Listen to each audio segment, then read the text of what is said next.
Sa mundo ng sandata, may mga pangalang tumatatak sa kasaysayan.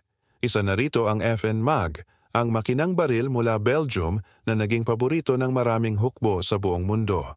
Tara, samahan niyo akong alamin ang kwento sa likod ng bakal na ito. Nagsimula ang lahat sa pabrika ng Fabrique Nationale noong 1950s. Ang layunin nila, gumawa ng isang machine gun na maaasahan, malakas at madaling gamitin.